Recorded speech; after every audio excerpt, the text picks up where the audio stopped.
Hey everyone, you're here with Mark Batwell at perfectgardens.com. So today we got a great question from Robin Woods. Robin attempted a FIM process. FIM stands for Fuck I Missed. And then she went on to do a tipping. I'm not sure if it was on two separate plants or the same plant. I apologize it took so long to answer this question. I just wanted to wait for my plants to get a little bit taller before I showed you a live example of what it looked like for topping or tipping, because they're the same thing, and or FIMing, which is slightly different. Let's go ahead and head out to my garden so we can see a live example of both processes.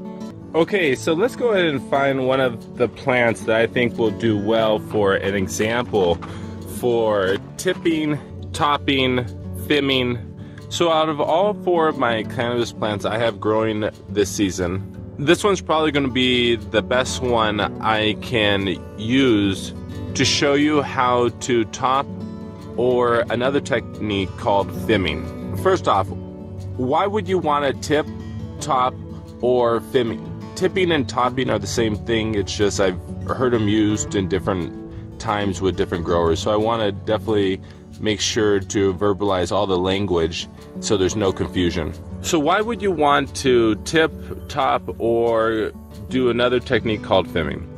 Well, there's a number of different reasons. You might not want large colas. You might want a large amount of smaller colas. There's a lot of farmers right now that go straight to oil production, and they don't even care about the smokable flower right now.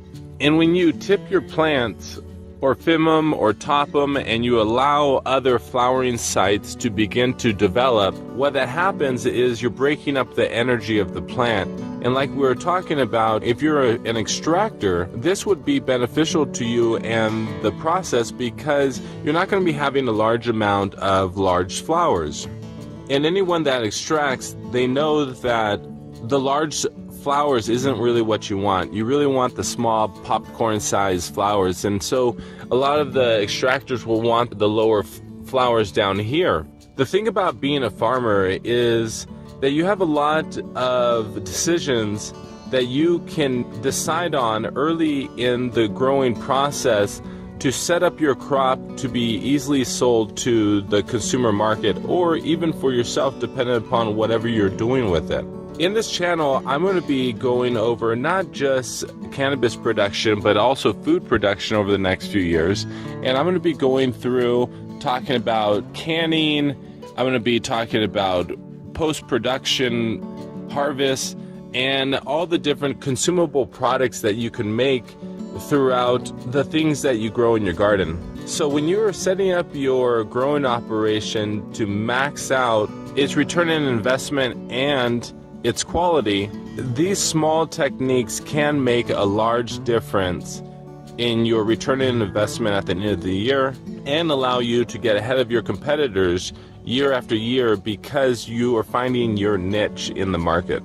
Especially as the market becomes more commercialized, the smaller farmers have to find small niches to stay ahead of the competitive commercialized market. Also, let's say you're growing a strain that is known for botrytis or bud rot, or you're living in an area that has a high amount of humidity, or maybe even you're living near a lake or the ocean. Any of those types of things would be a good reason to consider tipping, topping, or FIMing. And just to explain specifically why, it's because of the expanding and contracting of the water molecules within the flowers. When you live in those higher humidity environments and you're getting great sun every day, a lot of times when you're living around water, you can have a higher increase in temperature and a faster decrease in temperature on a daily basis. And by having that type of environment, those water molecules will continue to expand and contract, creating the ideal environment for botrytis. So once again, like we were talking about, now that people are being allowed to grow cannabis in more areas here in the United States without the fear of being imprisoned, more people want to grow cannabis in their area or wherever they're living. And these small techniques are going to allow farmers that potentially never grown before to come right out of the chute and be successful growing pretty decent cannabis.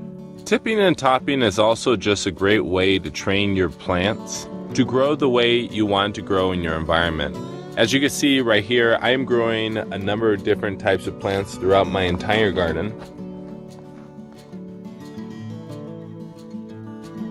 And I don't want one plant to be taking over the space of all the other plants.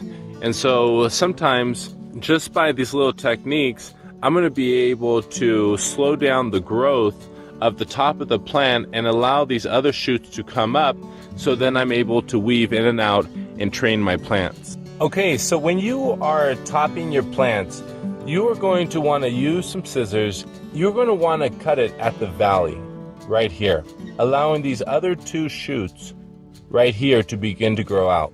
Just remember though, every single time you cut or injure your plant, you are causing some stress. So whenever you do this, you're going to want to make sure to do it early in the vegetative process. If you're getting close to transitioning into flowering, or you're already into flowering, I highly recommend to not do this at all. The next technique is called FIMing. It stands for fuck I missed. In this situation, I would recommend not using scissors and to just use your hands. And what you would end up doing is you'd come up to your growing tip, the main one, and all you're going to do is you end up pinching off that growing tip right here, leaving about 10 to 15% of the main growing tip on the plant. What that's going to do is it's going to slow the growth to allow these other two growing tips to catch up to the main growing tip, and now you're going to have 3 growing tips growing together. As a side note to topping, I would recommend to never top more than twice. Meaning, so if you ended up topping the main top right here, and then you allowed these 2 growing tips to grow out, as they grow out, they would have more growing tips in between them. If you chose to top it one more time, that would be the absolute max I would recommend you to ever top your plant and your shoots, because you have to have the root system to be able to support that many flowering sites. And also, you have to have the light.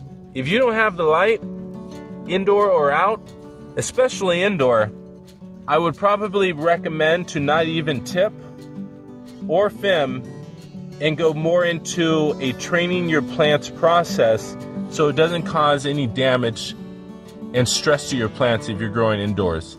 When you're growing out, this technique will be a lot more successful. Especially, once again, if you're growing in a high humidity environment, greenhouse, anything that you're having major fluctuations with humidity on a daily basis. So what I'm going to do now, I'm going to go ahead and tip one plant and FIM another, and I'm going to allow my 2 largest plants to slightly slow down in growth and allow my slower growing plants to catch up. Because this plant is the tallest, I'm going to go ahead and top this plant, and the next one I'm going to FIM. So we're going to come over to the center right here.